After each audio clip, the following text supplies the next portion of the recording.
Bom dia a todos os irmãos. Bom sábado. Outra vez. Bom dia. Bom sábado. Está muito melhor. Quero desejar em nome da Escola Sabatina um bom sábado a todos os irmãos, irmãs e visitas. Se possa sentir bem na casa do Senhor. E nós agora, para começarmos a Escola Sabatina, vamos entoar as estrofes do hino 31. Sublime Amor. 31.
De joelhos, vamos orar.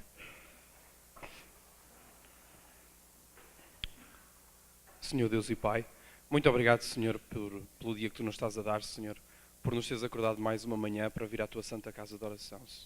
Muito obrigado por ser sábado e por podermos estar todos aqui reunidos. E, Senhor, eu te venho agora pedir que Tu sejas connosco, que sejas com a Carla também, Senhor, em especial, para que a mensagem que ela nos traz, que nos possa exaltar, Senhor, que nos possa levar para Ti, Senhor, e que Te possa exaltar. Que nós possamos aprender cada vez mais e mais sobre Ti, Senhor, e que possamos realmente entregar a nossa vida nas tuas mãos. É aquilo que eu te peço e te agradeço no nome santo de Jesus. Amém.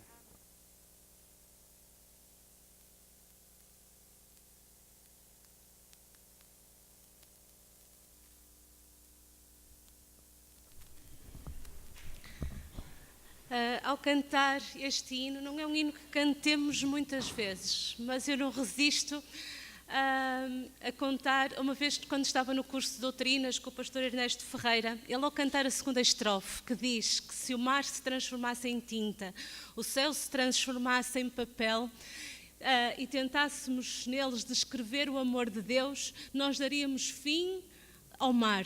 A tinta do mar não chegaria e o papel do céu não chegaria para nós contarmos as maravilhas do nosso Deus e o amor de Deus por nós. E ele chorava quando cantava esta estrofe, que nós possamos também sentir esse amor de Deus por cada um de nós. Nós hoje vamos ter uma escola sabatina um bocadinho diferente, mais curta, porque vamos ter a transmissão do culto que vai ser transmitido da Igreja de Coimbra para todo o país e, portanto, vamos ter que acabar mais cedo. Mas eu gostaria de pedir que me pudessem projetar. Eu não vou ler, mas é a lista dos dinamizadores para o primeiro semestre. Nós já contactamos todos os dinamizadores. Nós no próximo sábado iremos distribuir então pelas unidades de ação. E eu queria que estes dinamizadores tivessem muita atenção. Nós hoje à tarde vamos ter uma reunião. E essa reunião, podem passar o slide seguinte, será para todos os dinamizadores às 15h30 e vamos realizá-la na capela. Nós pedíamos que estivessem todos presentes, não será uma reunião muito longa, mas há informações importantes que nós gostaríamos de vos transmitir. Vamos dar a distribuição por unidades de ação e vamos procurar discutir um ou outro assunto, tudo no sentido de nós podermos melhorar a nossa escola sabatina e possamos fazer tudo com ordem e para a honra e glória de Deus. E o que eu ia pedir, se por algum motivo imperioso algum dinamizador não conseguir estar, que viessem ter com algum dos elementos da direção para saberem em que classe estão, porque no próximo, em unidade de ação estão, desculpem, para que no próximo sábado a lição já vai ser em classes, em unidades de ação. Hoje está-me a fugir a boca para o antigo.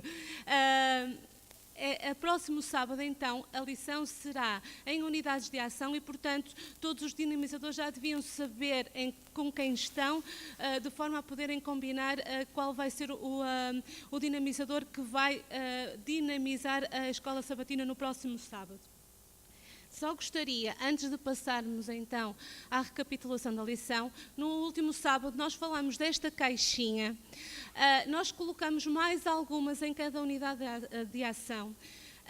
É assim, a ideia era durante o trimestre cada família poder juntar aqui a oferta do 13º sábado. Podem fazer como quiserem, todas as semanas juntarem lá alguma coisa, quando se receberem uma bênção especial poderem acrescentar como quiserem. Perguntaram-nos se era por família ou se podia cada um levar um. É assim. A ideia original era por família, mas nós temos muitos. Se acharem que vão usar e que é útil, podem entretanto levar mais, nós ainda temos mais lá dentro. E agora, então, sem mais delongas, vamos passar à recapitulação da lição, que hoje está da responsabilidade da Carla. E para todos, para ela, a vossa atenção, gostaríamos de pedir que pudessem intervir, mas que pudessem ser intervenções curtas e objetivas, de forma a que possamos todos aproveitar ao máximo destes momentos que agora vamos aqui passar.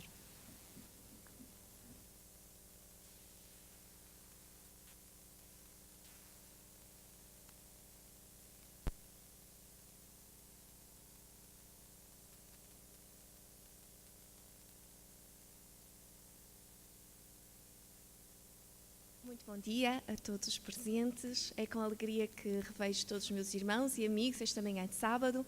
Queria também dar as boas-vindas àqueles que nos seguem através do nosso site e que possam estar bem, possam também estar felizes em casa e, apesar de não poderem estar diretamente a participar, participam de uma forma indireta também ouvindo a palavra do Senhor. Esta manhã temos muitas bênçãos a dar. Nós hoje, só para os irmãos terem uma ideia do horário, nós temos que terminar dentro de 30 minutos. Mas eu queria apelar também à vossa participação, como a Moninha disse, mas realmente se possam ser intervenções bem pequenas e bem objetivas. Até porque esta lição nos diz muito, porque é uma lição que todos nós já estudamos.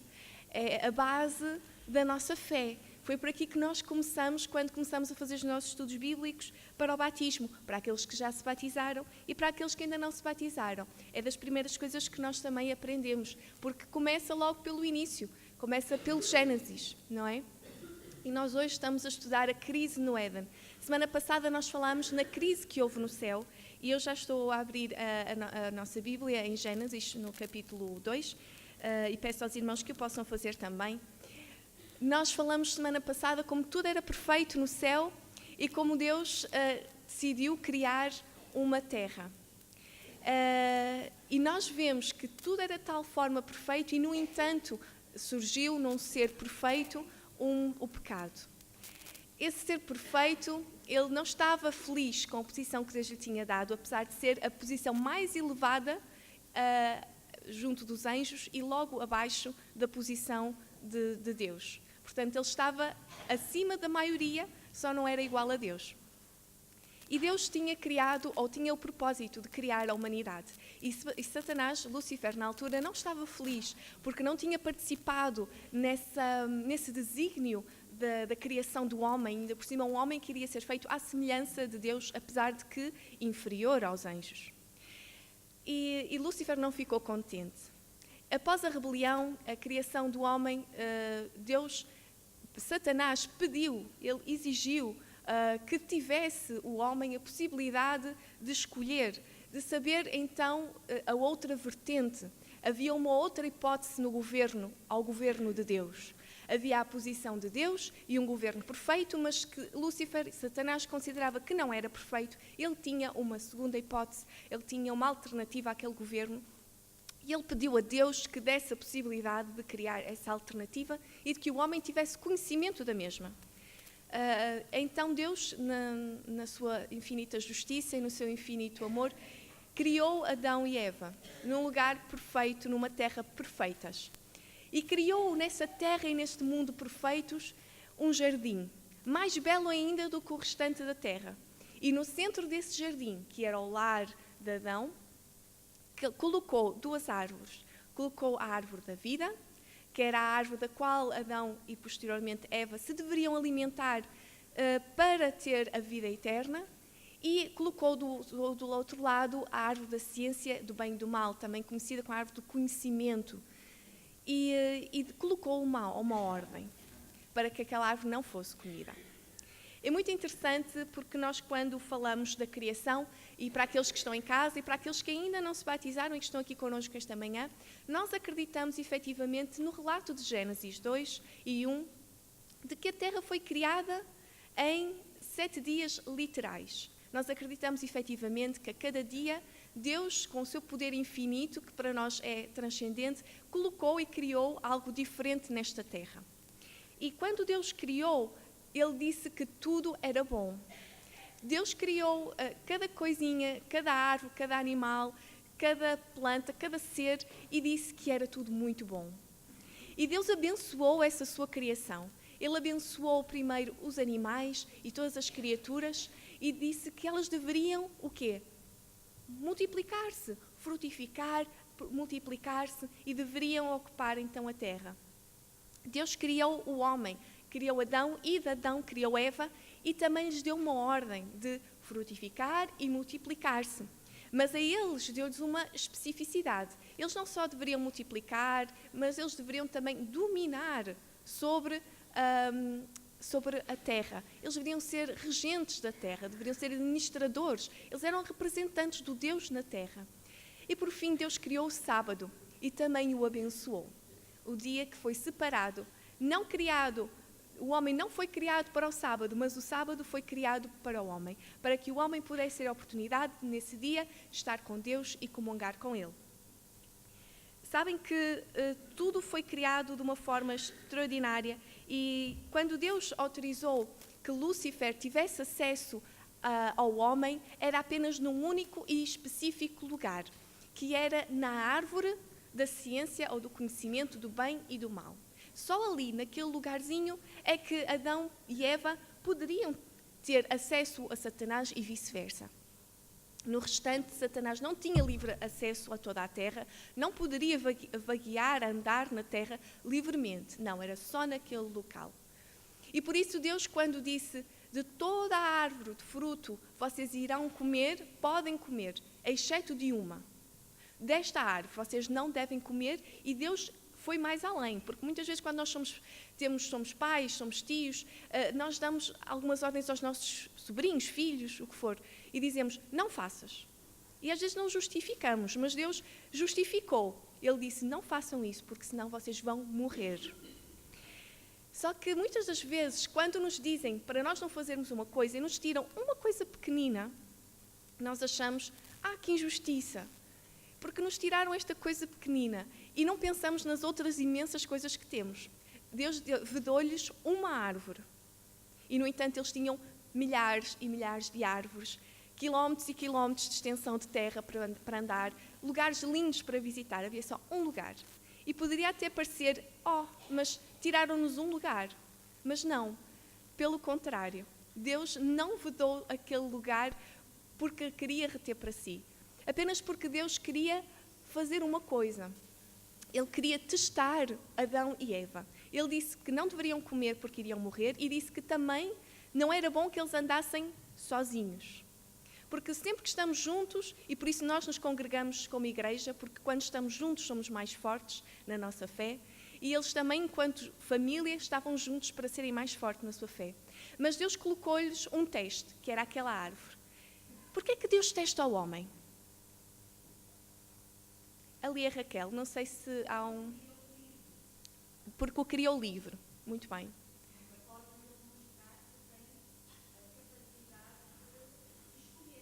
Exatamente. O homem é um ser moral. Para ser um ser moral tem que ter liberdade e liberdade de escolha. Se assim não fosse, como é que poderia dizer o homem que amava... Como é que Deus poderia dizer que o homem amava-o verdadeiramente, se não tinha escolha? Não é? Se nós estamos obrigados, não temos escolha... Como é que há amor sem esta liberdade? E sabem, Deus nunca retém nada de bom só para si, não é? Alguma coisa de boa que Deus diga assim, não, isto é só para mim. Quando Deus nos diz que não quer que nós façamos alguma coisa, é porque Ele nos quer ver infelizes? Certamente que não. Porque é que Deus nos haveria de ver infelizes se Ele criou tudo perfeito para nós?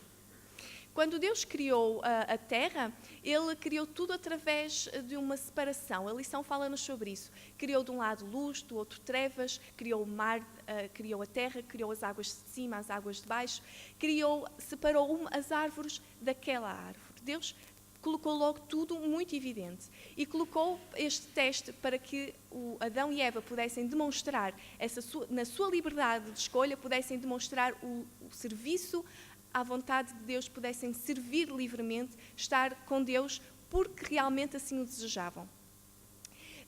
E nós vimos isto realmente em Gênesis 2,16. Então Deus testa-nos. Ele testou Adão e Eva para que efetivamente eles demonstrassem como é que eles queriam andar. Se queriam, evidentemente, seguir a Deus e obedecer-lhe, ou se queriam escutar a voz do enganador. Sabem que também na Bíblia nós vemos outras situações em que Deus testou os homens. Nós vemos, por exemplo, quando Deus testou o rei Ezequias. O rei Ezequias encontrava-se no seu leito de morte e ele sabia que ia morrer. No entanto, ele orou a Deus e pediu, Senhor, por favor, não me deixes morrer. E Deus concedeu-lhe mais 15 anos de vida, não foi? E o que é que aconteceu? Ele teve muitas riquezas, ele prosperou muito, ele teve visitas, inclusive, de outros governantes que quiseram ver quem era aquele Deus. E quando eles chegaram, Deus permitiu tudo isso para que Ezequias soubesse o que é que ia no seu coração. Olha, vejamos aqui em 2 de Crônicas 32, 31, o que é que nos diz? Contudo, no negócio dos embaixadores dos príncipes da Babilónia que foram enviados a ele a perguntarem acerca do prodígio que se fez naquela terra, Deus o desamparou, ou seja, Deus o deixou totalmente livre, para que ele pudesse dizer o que é que achava e o que é que realmente ia no seu coração, para testá-lo, para saber tudo o que havia no seu coração. Mas Deus já não sabia o que ia no coração de Ezequias? Sabia ou não sabia? Deus não conhece o nosso coração? Conhece. Mas então por que é que ele decidiu testá-lo para saber o que ia no seu coração? Já vamos lá. Deus também testou o povo de Israel. Quando o povo de Israel saiu para o deserto, eles, muitas das vezes, eles seguiam, outras vezes não seguiam, queriam voltar para o Egito, e Deus, em Deuteronômio 8:32, coloca aqui esta situação. E te lembrarás de todo o caminho pelo qual o Senhor teu Deus te guiou no deserto estes 40 anos, portanto eles estavam já para entrar em Canaã, para te humilhar e tentar, para saber o que estava no teu coração, se guardarias os seus mandamentos ou não. Então, muitas vezes na nossa vida nós também somos tentados, de alguma forma. Nós somos provados para saber, para que Deus saiba o que vai no nosso coração? Não. Porque Deus sabe o que vai no nosso coração. Ele testa-nos, Ele coloca-nos provas na nossa vida, no nosso caminho, para quê? Para que nós saibamos o que vai no nosso coração. Porque muitas das vezes nós achamos que estamos seguros, estamos firmes, nós sabemos, sim, eu vou guardar sempre o sábado, sim, eu vou estar sempre fiel a Deus, mas Deus coloca-nos provas. Estás desempregado e a única oferta que tu tens é um emprego no qual tu terás que trabalhar no sábado. Aí está a prova, o teste, para ver o que realmente vai no nosso coração. Porquê? Porque o coração é enganoso. E muitas das vezes, só quando somos testados, e o nosso irmão já vai falar, eu pediria até um diácono que pudesse levar um microfone para o nosso irmão Albano, se pudesse. Para quê? Deus testa o nosso coração para que nós saibamos em que ponto da nossa conversão, da nossa salvação estamos. Até que ponto é que nós estamos dispostos a ir? Mostra-nos o nosso próprio caráter. Por favor, eu queria que chegassem o microfone até o irmão Albano. Eu sei que o irmão fala alto, mas é só para que as pessoas em casa possam ouvir. Só um instante, irmão, por favor.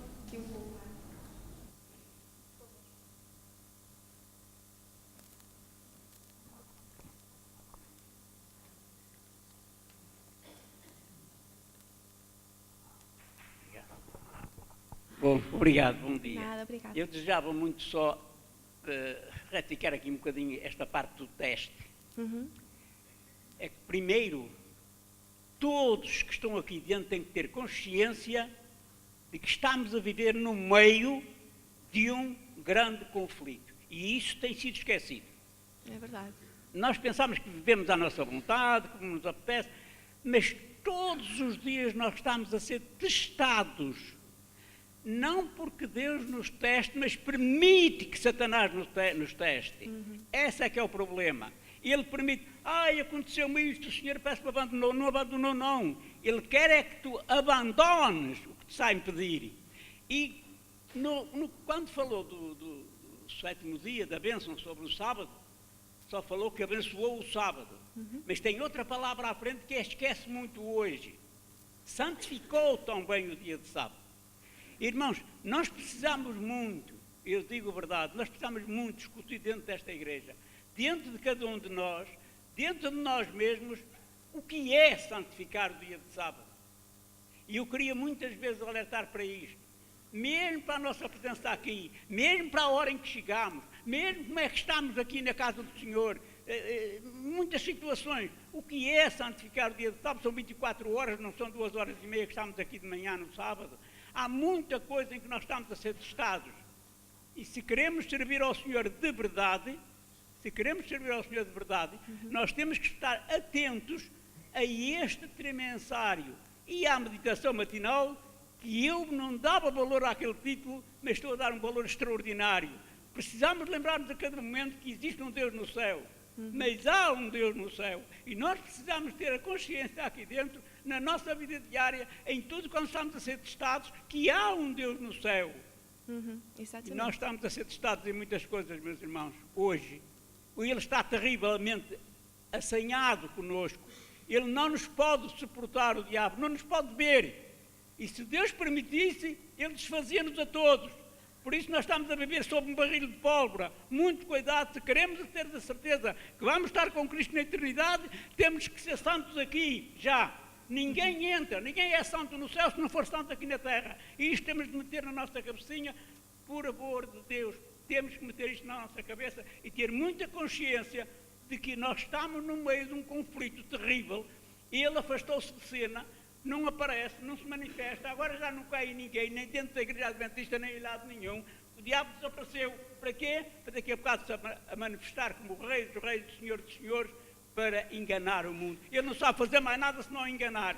E nós, muito cuidado, irmão, muita ligação ao Senhor, porque senão não há hipótese nenhuma. Obrigado. Obrigada, irmão. E falou de uma coisa muito importante. Eu só vou ler este texto porque realmente aquilo que o nosso irmão Albano falou, de que realmente Satanás está ao nosso redor, ele é apresentado como um leão na Bíblia, mas também é apresentado como uma serpente muito astuta. Mas antes de passar a esse ponto, queria só ler este texto de Ellen White, que está em Testemunhos Selectos no volume 1, que diz o seguinte: o mundo atual destina-se a ser um cenário de provação para o homem. Ele está aqui a fim de formar um caráter que o acompanhe para o mundo eterno. O bem e o mal são colocados diante dele e o seu futuro estado depende da escolha que fizer. Exatamente o meu irmão estava a falar. Nós hoje estamos aqui porque esta é a nossa oportunidade para a salvação ou para a perdição eternas. Eu queria ler convosco em Gênesis 3, o versículo 1 a 7. Fala-nos realmente sobre aquilo que aconteceu quando Eva se separou. Sabem que quando Eva se separou do marido foi uma coisa, talvez de breves instantes. Nós não sabemos durante quanto tempo este casal viveu no Éden sem cair. Não sabemos se foram anos, se foram meses, muito tempo, não sabemos. Sabemos apenas que um dia Eva se separou, talvez distraidamente enquanto trabalhava com o seu marido, ele estava ali, ela foi para acolá e aproximou-se da árvore. Mas provavelmente também ela já teria ficado a olhar e a admirar aquela árvore. Porque todo o pecado surge primeiramente aonde? No nosso pensamento. É aí que começa toda a sementinha, toda a ideia. Ela provavelmente já teria germinado essa ideia de porque aquela árvore, ela é tão bonita, ela é tão saborosa, e talvez tivesse contemplado o fruto, talvez tivesse dito, ela não é muito diferente das demais. A árvore realmente em si não tinha qualquer diferença, nem qualquer mérito, era apenas uma árvore. Não havia ali nada que realmente pudesse distinguir, e se não fosse a ordem de Deus. Ela era uma árvore, simplesmente. Mas Eva, já provavelmente teria cogitado alguma ideia. Porque quando ela se aproxima da árvore a pensar, surge o quê? Uma serpente. Uma serpente como criatura de Deus. E é uma coisa muito engraçada, a serpente fala. E quando é que nós vemos animais a falar? Só em fábulas. Hoje em dia é muito comum para nós vermos, a serpente falou. Nos desenhos animados, as nossas crianças, desde pequeninas, veem os animais a falar, não é? Nos desenhos animados. E quando elas crescem e leem as histórias da Bíblia, ou um burro que fala, um asno que fala, ou uma serpente que fala, qual é a diferença? Nos desenhos animados acontece. Traiçoeiro. Porque, na verdade, os animais não falam, não é? E, no entanto, nós ficamos muitas vezes com a nossa mente um pouco dormente porque alimentamos essa ideia realmente, os animais falam. E Eva viu uma serpente a falar. O que é que ela há de pensar? Ela nem disse, tu falas? O que é que ela disse? Ela começou a conversar com ela de forma natural. Talvez ela tenha pensado, esta árvore, este fruto desta árvore é tão bom que até uma serpente consegue falar. É bom demais, até a serpente aprendeu a falar porque estava a comer do fruto. E vamos ver a conversa que ela teve com a serpente, em Gênesis 3. Ora, a serpente era mais astuta que todas as animálias do campo que o Senhor Deus tinha feito. E esta disse à mulher, é assim que Deus disse? Não comereis de toda a árvore do jardim. E disse a mulher à serpente, do fruto das árvores do jardim comeremos, mas do fruto da árvore que está no meio do jardim, disse Deus, não comereis dele, nem nele tocareis para que não morrais. Primeira pausa. Primeiro, a serpente ela foi bastante astuta, não é? A primeira questão levantada na Bíblia foi esta, a da serpente.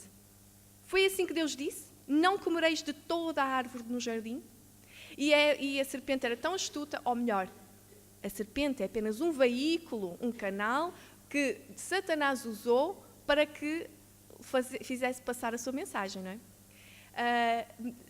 Lúcifer, Satanás, foi tão astuto que ele colocou esta questão e disse toda a árvore. Ele sabia que isso era mentira, não é? Porque senão de que é que eles iriam viver? Mas quando colocou toda a árvore, foi para que Eva chegasse e começasse a argumentar. Disse, não foi isso que Deus disse. Ele disse que não iríamos comer nem tocar. Quando nós vimos a primeira ordem dada por Deus, nós vemos que Deus não disse nada em relação a tocar, não é? Ou então poderá ter dito posteriormente, mas à partida não terá dito. Mas agora só uma breve, até para os jovens que estão um bocadinho entretidos ali em cima na conversa, até para eles, sabem os queridos, quando nós temos assim um bolo muito grande e está tão apetitoso que nós queremos comer e então andamos a pegar, esta fatia é muito grande, esta é mais pequenina, eu gosto mais daquela. Quando a gente não vai comer, não toca, não é?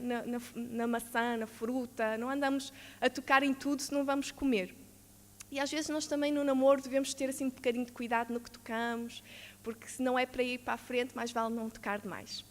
E tirando esta à parte, também dizer que realmente ela foi um bocadinho além, talvez, do que Deus tinha dito, mas se realmente ela não ia comer daquela fruta, qual era o objetivo de ir lá pegar e admirar e olhar? Aquilo ia aguçar mais aquele apetite, aquela tentação.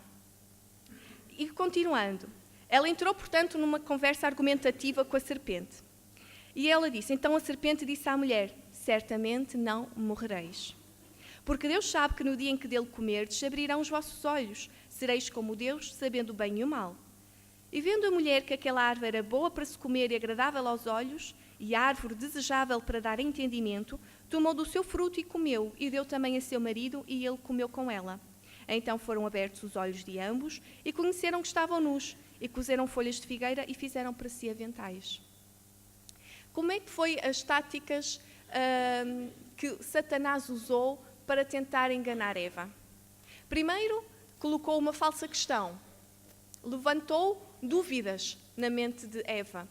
Ele introduziu o quê? Verdade com erro. Porque ele disse, não comereis de todas as árvores. É verdade que não era para comer de uma, mas ele misturou a verdade com o erro para tentar ali, de alguma forma, levar a Eva a entrar numa conversa e a criar dúvidas na sua mente.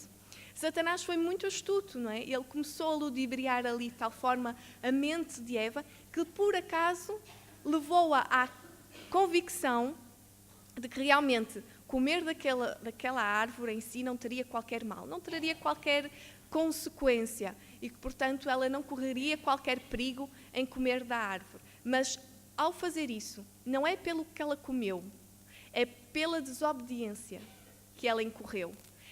Ela foi contra a ordem de Deus e ela, ao fazer uma decisão contrária àquela que Deus tinha colocado, ela escolheu, em vez de servir a Deus, servir a Satanás. E como o nosso irmão Albano estava a falar, nós vivemos num grande conflito. E no centro deste grande conflito está a questão da adoração.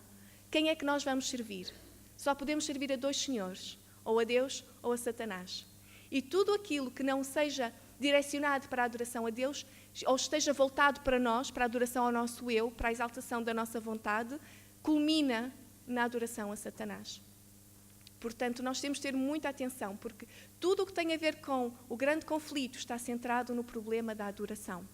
Por exemplo, no Jardim do Éden, quando este versículo nós já lemos, em Gênesis 3, o paladar, a visão, a questão da adoração, tudo aponta para, porque Deus disse que no dia em que dele comerdes, se abririam os vossos olhos e seríeis como Deus e saberíeis o mal. E nós colocamos esta questão aqui, a parte do paladar, da visão, da adoração. Quando foi no deserto da tentação, Jesus passou exatamente pelos mesmos tópicos para resgatar a humanidade no sítio onde ela tinha caído. No paladar, a primeira tentação para transformar as pedras em pães. Na questão da visão, Satanás, na segunda tentação, levou a um pináculo do templo. Mostrou-lhe tudo quanto havia e disse, atira-te daqui, e Deus dará ordens aos seus anjos para te salvarem. E a adoração, mostrou-lhe todo o reino, todas as riquezas, e disse, tudo isto será teu, e eu dou-te tudo isto, se tu, ajoelhado, me adorares. Então, onde caiu Adão e Eva? Jesus veio como segundo Adão para resgatar a humanidade. As consequências deste pecado, as consequências desta desobediência, desta transgressão, quais foram? Esta desobediência levou à quebra do relacionamento entre Deus e o homem. E vou dar a palavra ao nosso irmão.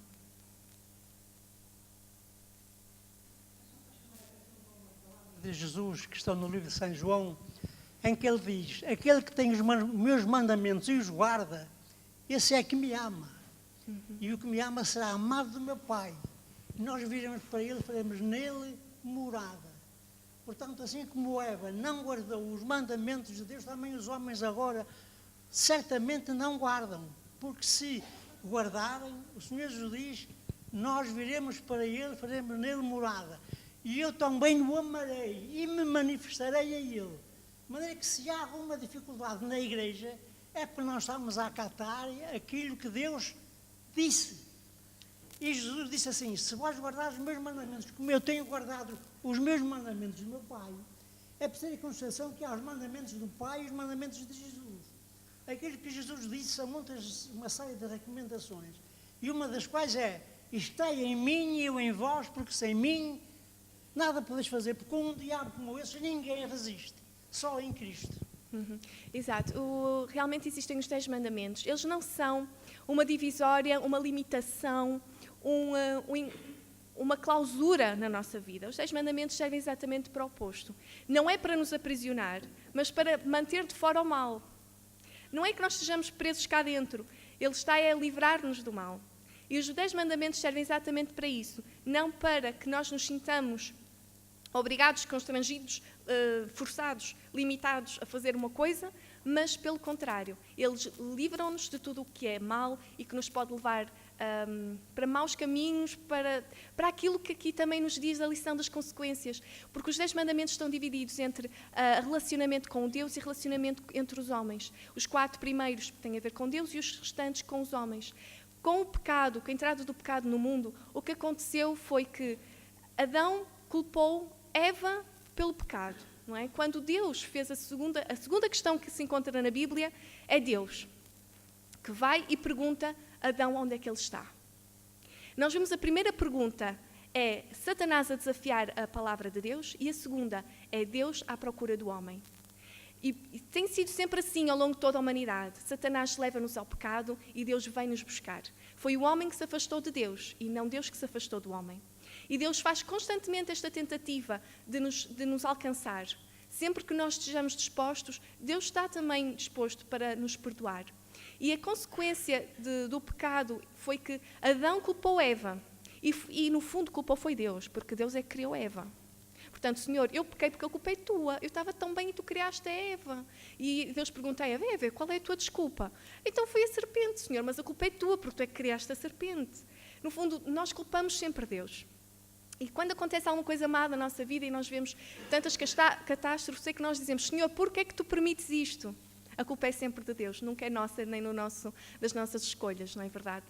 E no final, o relacionamento entre Adão e Eva ficou manchado, o relacionamento na família ficou deturpado, porque eles que eram um igual ao outro, agora a Eva passou a estar subjugada ao marido. Vemos que a terra sofreu porque passou a produzir espinhos e dor e sofrimento.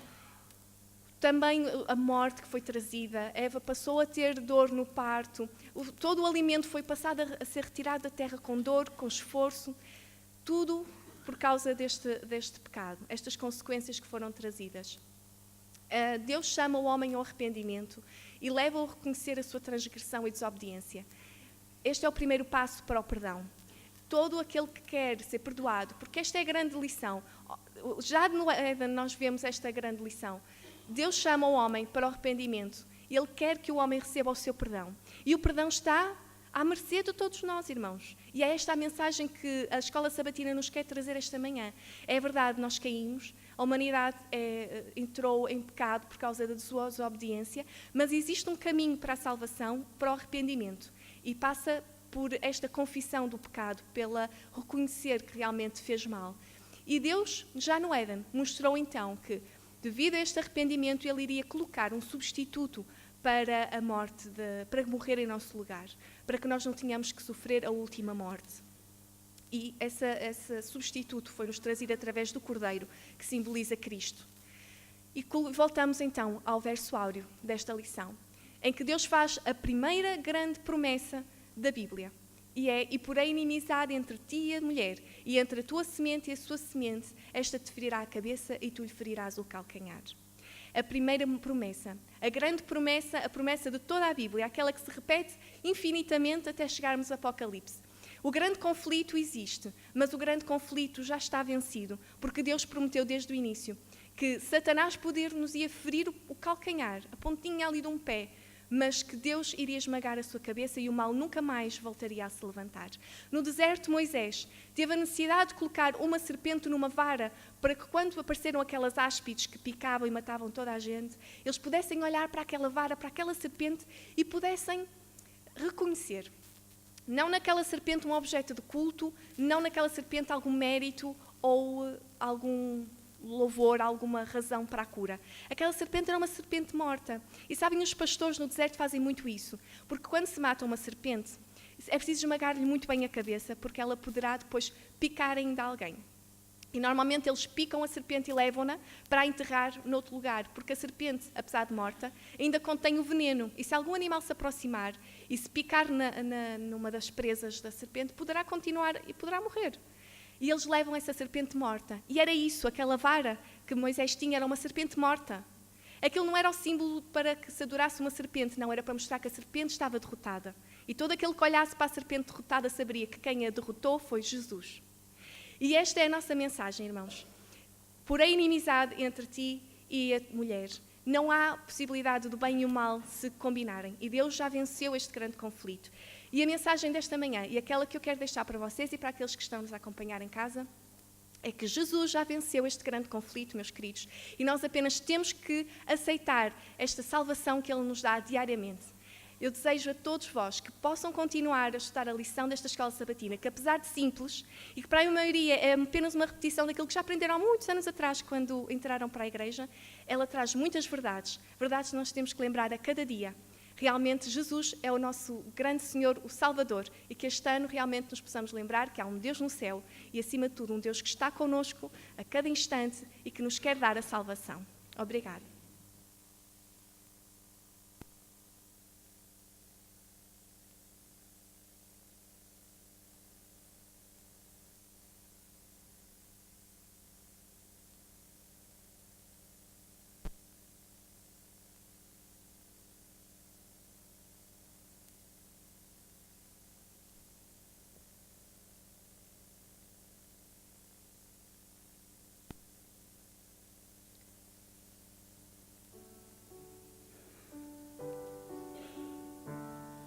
Eu pedi a Deus para remover o meu orgulho e Deus disse não. Ele disse que não era tarefa apenas dele, mas que era para eu abrir mão para a atuação do Espírito em mim. Eu pedi a Deus para que o meu irmão paraplégico fosse uma criança normal. E Deus disse não. Ele disse que em breve nosso corpo será transformado. O corpo atual é apenas temporário. Eu pedi a Deus para me dar paciência e Deus disse não. Ele disse que paciência é resultado de abnegação e de tribulação e que deveria ser conquistada aos poucos. Eu pedi a Deus para me dar felicidade e Deus disse não. Ele disse que me dá bênçãos e segurança. Felicidade depende da minha atitude de espírito. Eu pedi a Deus para dividir a minha dor com Ele e Deus disse não. Ele disse que o sofrimento me afasta das coisas mundanas e me deixa mais perto dele. Eu pedi a Deus tudo para desfrutar a vida e Deus disse não. Ele disse que era melhor me dar a vida para que eu desfrutasse de tudo. Então eu pedi a Deus para ser forte, a fim de executar grandes projetos E Deus disse: não. Ele disse que me conservaria fraco para que eu fosse sempre humilde. Eu pedi a Deus riqueza para ter de tudo. E Deus disse: não. Ele disse que era melhor eu não ter riquezas, pois assim, quem sabe, eu não seria egoísta. Sabem de uma coisa? Mesmo não tendo tudo o que eu pedi, recebi muito mais do que eu esperava.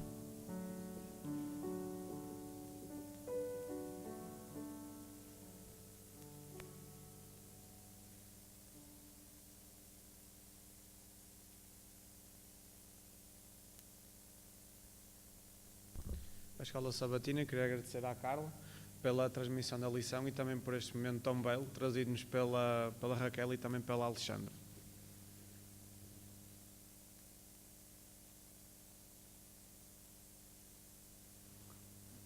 Para todos aqueles que não estavam presentes ou que por alguma razão não ouviram, reforçamos que hoje à tarde, às 15h30, teremos a reunião com todos os dinamizadores para o primeiro trimestre deste ano, que possam estar presentes, por favor. Aqueles que por alguma razão não podem estar presentes, que venham ter com algum de nós da lição, da Escola Sabatina, da direção da Escola Sabatina, para que nós vos possamos transmitir algumas informações. E agora, para continuarmos ou para finalizarmos a Escola Sabatina, vamos de pé entoar o hino 209, Jesus me remiu.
Graças te damos, Senhor, porque apesar deste grande conflito, tu não nos deixaste sem conhecimento, tu nos deste, Senhor, a verdade. E nós sabemos, Pai, que tu és o grande vencedor e que nós queremos ficar do teu lado.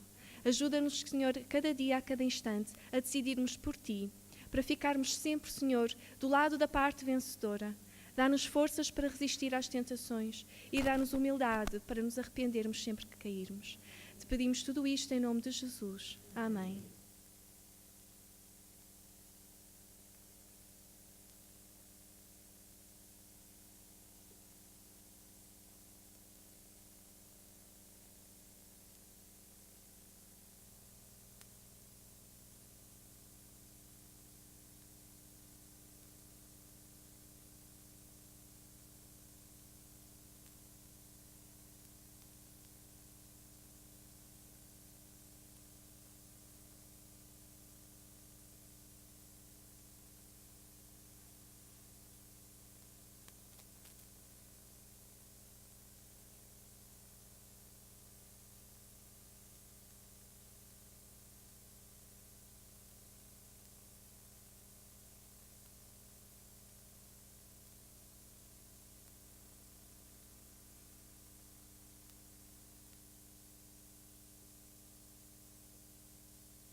queria pedir, peço desculpa, a minha voz está péssima, queria pedir aos elementos que vão subir à tribuna a favor de